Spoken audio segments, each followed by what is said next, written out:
우리가 학교를 졸업하고 이제 직장을 가지게 되어지는데요. 그 직장은 어떤 관점에서는 회사하고 나하고의 계약 관계에 있는 거죠. 그리고 부당한 계약 관계가 되어질까봐 법에서도 많은 또 세밀한 부분까지 신경을 써주고 있죠. 이렇게 말을 할 수가 있겠습니다. 근로자는 안전과 또 건강이 보장되는 직장에서 일할 권리가 있다, 이렇게 이야기를 할 수가 있겠습니다. 실질적으로 우리나라 노동법은 직장인의 최저임금, 또 초과 근무 수당, 또 기록 보관, 가족의료 휴가법, 청년 고용에 대한 기준 등을 법으로 잘 정해서 근로자들이 어떤 어려움을 당하지 않도록 법으로 규정을 하고 있습니다. 지금 무슨 얘기인가 할 때에 성경에서는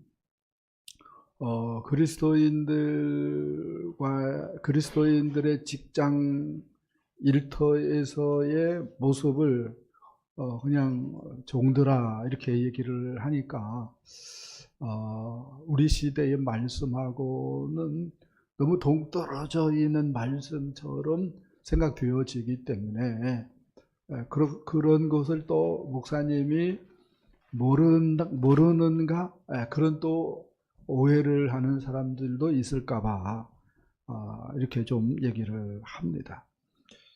직장 생활을 잘하는 7가지 방법을 써놨는데요. 한번 읽어보겠습니다. 피드백을 잘해라. 조직 문화에 적응하라. 핵심 정보에 접근하라. 항상 웃어라. 근태 관리는 기본이다. 개선점 발견을 습관화하라. 자신만의 스트레스 관리법을 만들어라. 이렇게 좋은 글들이 이제 우리가 인터넷을 뒤지면 금방 알게 되어지죠. 직장 안에서 그리스도인들이 이제 모여서 예배를 드리는 모임이 있어요. 또 예배뿐만 아니라 교제하는 그러한 모임까지 하는 그러한 선교회도 있고요. 그러면서 어떤 생각을 하냐면은 나는 직장에서까지 예배해, 나는 직장에서까지 믿는 사람들하고만 지내, 그러니까 나는 믿음이 좋아, 이렇게 생각할 수 있는데 성경은 결코 그러한 모습을 믿음이 좋다라고 이야기하지 않습니다. 그러면요, 믿음이 좋은 모습은 어떠한 모습입니까? 라고 하는 질문을 던질 때에 먼저 범사의 주인들에게 순종하는 것이라고 가르쳐 줍니다. 우리 18절 말씀을 읽어봅시다. 네, 시작. 사원들아 범사의 두려워함으로 주인들에게 순종하되. 아멘. 여기 사원들아, 이 말은 이제 종들아라고 하는 말입니다.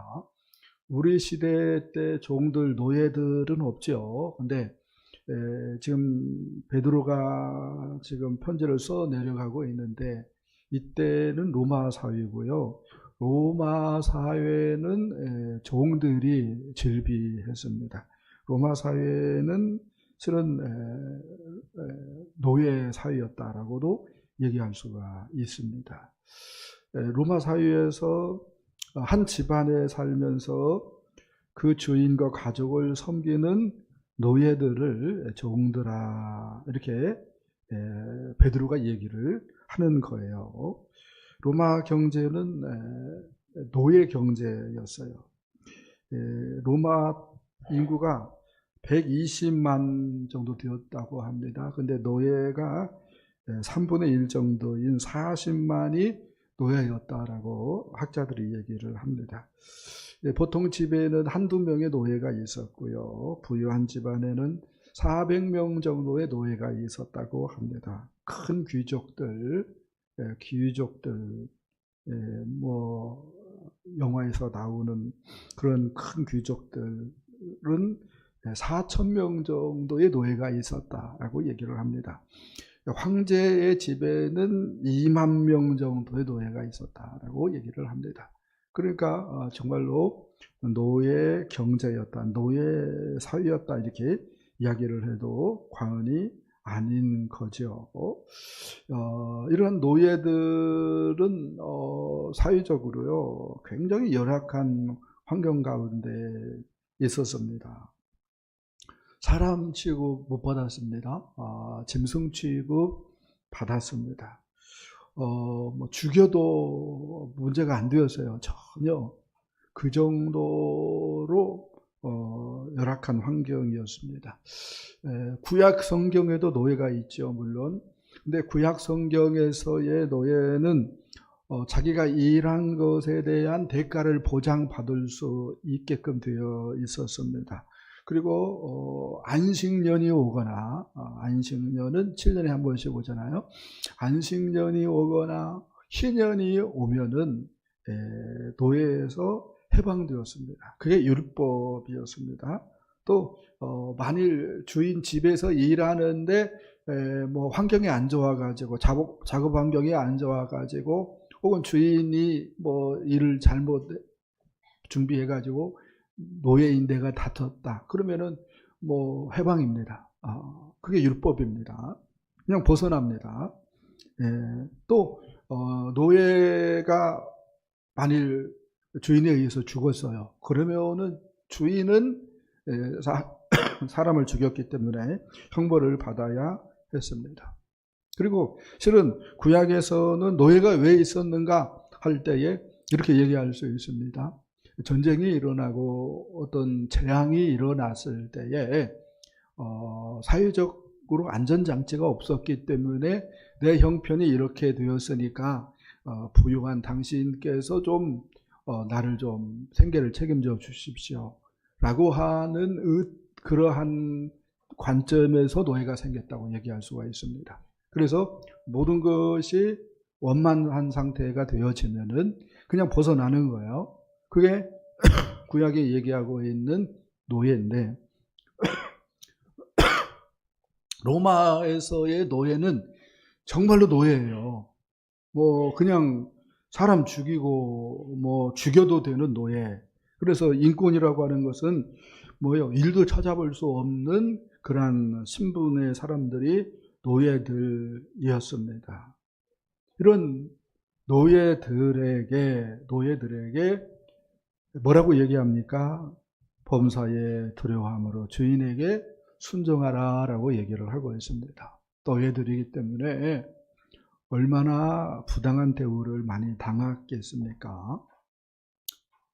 또 노예들이기 때문에 어떤 관점에서는 노예 해방을 얼마나 소원했겠습니까? 그런데 그러한 것들을 베드로는 중요하게 생각하지 않습니다. 개인의 억울함이나 그래서 노예에서 해방되어지는 것이나 혹은 자기의 어떤 권리를 다시 얻게 되어지는 것, 그게 중요한 것이 아니고 중요한 것은 예수님 오시는데, 할렐루야. 중요한 것은 예수님 오시는데 그 예수님 앞에 우리가 부끄러움이 없는 모습이 어떠한 모습이겠는가? 그 질문을 던지는 거예요. 그리고 거기에 대한 대답으로서 사원들아 범사의 주인들에게 순종하라 라고 말씀을 하는 것입니다. 왜요? 그렇게 순종할 때에 주인들이 예수님을 향하여 조금 마음의 문이 열릴 수 있기 때문에 그렇습니다. 그렇게 순종할 때에 주인들이 정말로 영적으로 깜깜한 그러한 상황에서 조금 빛이 비치는 그러한 일이 있기 때문에 순종하라라고 말씀을 합니다. 비슷한 말씀을요, 사도 바울도 고린도전서 7장에서 합니다. 안에 있는 자들은 없는 자같이 하며 우는 자들은 울지 않는 자같이 하며 기쁜 자들은 기쁘지 않는 자같이 하며 이렇게 이야기를 합니다. 뭐가 중요하다는 거예요? 아내이지만 남편을 즐겁게 하는 것보다도 더 중요한 것이 뭐예요? 주님 오실 때에 부끄러움 없는 모습으로 주님을 맞는 것입니다. 그런 것이라고 베드로도 얘기하고 바울도 이야기를 하고 있다라고 말씀을 할 수가 있겠습니다. 그래서 그리스도인 직장인이냐 권리 행사가 중요한 것이 아니다. 어떤 또 자리에 승진하는 것이 중요한 것이 아니다. 중요한 것은 뭐다? 그리스도인으로서 살아내는 것이다. 그리스도인으로서 살아내는 것의 첫 번째는 주인들에게 순종하는 것이다 라고 얘기를 합니다. 그렇게 해야 나 쟤 때문에 예수 믿을 뻔했는데 아깝다. 그런 예수님을 만나게 되어질 때에 안 믿는 회사 사람들이 그렇게 얘기를 한다 이것입니다. 자, 두 번째 말씀 보겠습니다. 그리스도인의 직장 생활은 어떻게 해야 되는가 할 때에 두 번째는 하나님의 부르심에 응답하라고 얘기한다고 말을 할 수 있겠습니다. 하나님의 부르심은 오늘 본문에서 두 가지를 얘기를 하고 있어요. 먼저는 순종입니다. 그래서 직장인이라면은 어떻게 해야 된다고? 주인들에게 순종하라. 아담과 예수님 이렇게 쏘놨어요. 아담은 불순종해서 저주를 가져왔죠. 근데 예수님은 순종해서 그 저주를 바꾸었습니다. 아멘. 그래서 순종이 그렇게 중요한 것이다 라고 하는 생각을 갖고 순종을 지향해야 되는 줄 믿습니다. 또 반석 위에 지은 집, 모래 위에 지은 집 뭐가 다르죠? 기초도 다르다라고 얘기할 수 있지만 궁극적으로는 반석 대신 예수 그리스도에게 순종하느냐 그렇지 않느냐의 차이다라고 말을 할 수가 있겠습니다. 그리고 신앙의 유인들은 하나같이 모두 다 순종의 사람들이었어요. 그래서 요셉 같은 경우 바로에게 순종했고 바로에게 순종할 이유가 없는 것 같은데 순종했습니다. 느헤미야 같은 경우는 아닥사스다 왕에게 순종했고 다니엘 같은 경우는 느부갓네살 왕에게 순종을 했습니다. 하나같이 순종하기가 불순종하기보다 어려운데도 불구하고 순종을 했을 때 이들이 유인이 되고 대인이 되어졌습니다. 그래서 베드로도 얘기하죠. 까다로운 자들에게도 순종할 것을 얘기를 합니다. 까다로운 자들. 까다로운 자들은 직장에 있어요. 까다로운 사람이에요. 그 까다로운 사람은 누군가에게 순종을 잘하는 사람일까요? 순종을 잘 못하는 사람일까요? 순종을 잘 못하는 사람입니다. 그러니까 성격이 까다로운 거예요. 근데 만일 내가 그 까다로운 사람에게 순종을 하면은 그 사람에게 어떤 사람으로 보여질까요? 정말로 저 사람은 좋은 사람이다 라고 보여집니다. 아멘. 그래서 까다로운 자들에게도 순종할 것을 얘기한다라고 말을 할 수가 있겠습니다. 그 다음에 두 번째로 또 하나의 하나님의 부르심이 나오는데 바로 선을 행함으로 고난을 받고 참는 것으로 이야기가 되어집니다. 선을 행함으로 고난을 받고 참는 것. 이게 뭐예요? 직장에서의 하나님의 부르심입니다. 직장에서의 하나님의 부르심 뭐라고요? 선을 행함으로 고난을 받고 고난을 받을 때에 뒤엎는 것이 아니라 화나가지고 뭐 한다고요? 십자가를 생각하면서 참아내는 것입니다. 이 부분에 있어서 예수님이 본을 보였다고 얘기를 하고 있어요.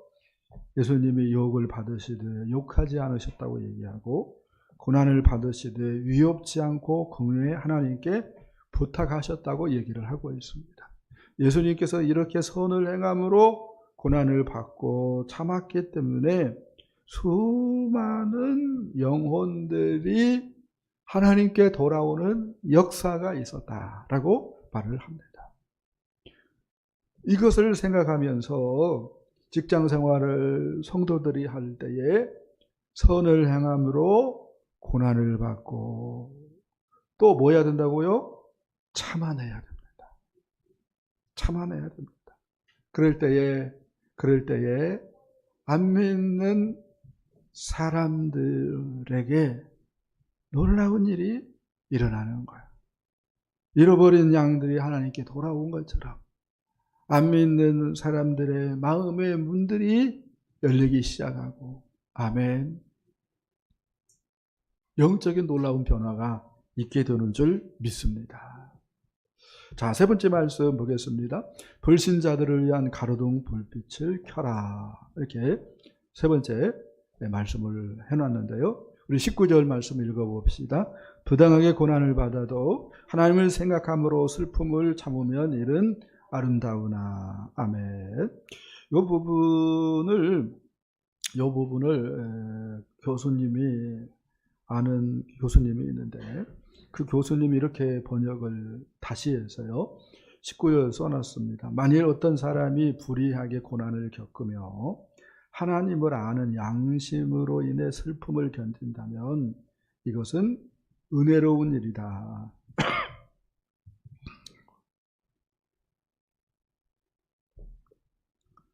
이 교수님이 믿음 생활을 하나님의 양심 혹은 하나님께서 회복하신 양심으로 산다고 표현을 합니다.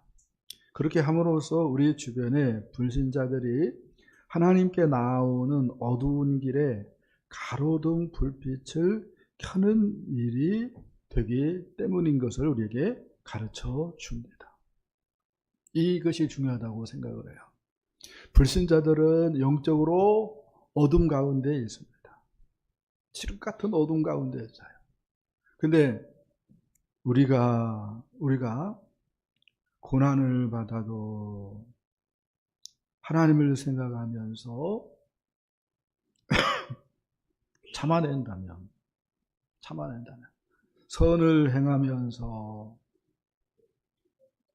참아낸다면, 견뎌낸다면, 우리 주변의 불신자들이 하나님께 나오는 어두운 길에 가로등 불빛이 하나둘 켜지는 역사가 있는 거예요. 내가 뭐한데 나 예수 믿어야겠다.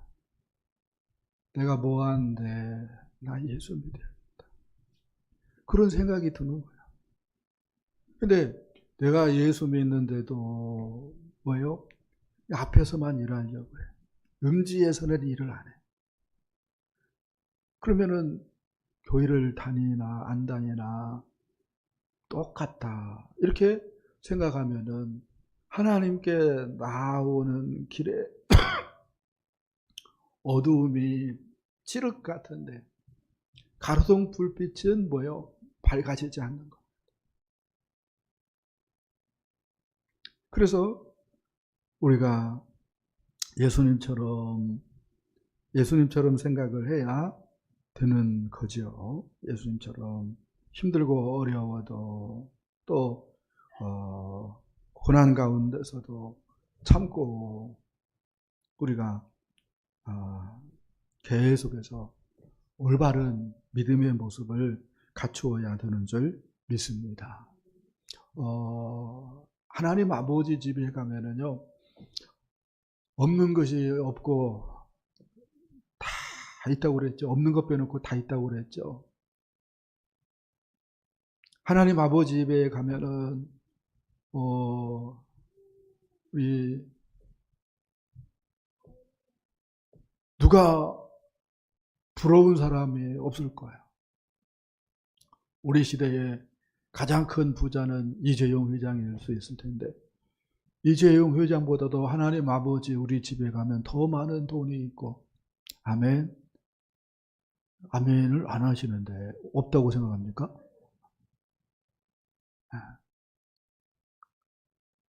황금 송아지보다 더 큰 금도 많이 있을 것이고 아멘.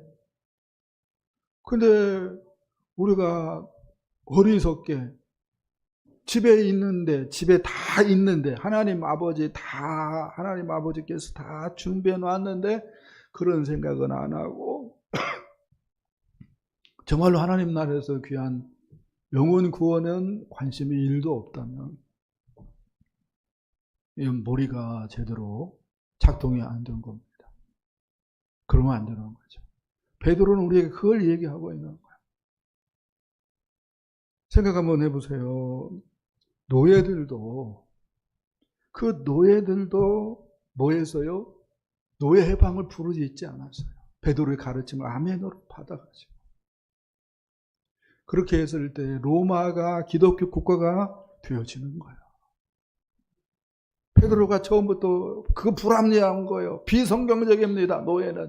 노예 해방 운동 벌리세요. 그렇게 했다면 어떻게 되었겠습니까?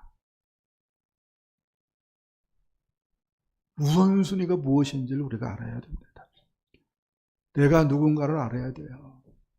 나는 하나님 나라 백성이고 아멘. 하나님의 자녀고 그래서 천국의 집이 준비되어 있고 아멘. 하나님께서 필요한 모든 것을 이미 갖춰 놓았어요. 오늘 죽어도 화려한 천국에서 눈뜰 수 있는 사람들이 예수 믿는 우리들인 줄 믿습니다. 아멘. 그런데 왜 이 땅을 살게 하냐 이거예요. 7시부터 막 눈코 틀 새 없이 바쁘게 전쟁 아닌 전쟁을 벌이게 합니까? 이유는 뭐예요? 돈 벌려고가 아니에요. 직장에 가서 불신자들을 위해서 불신자들이 하나님께 나오는데 너무 그 칠흑 같은 길에 가로등 불빛 좀 밝혀놓으라고 하나님께서 우리를 직장으로 부르신 줄 믿습니다.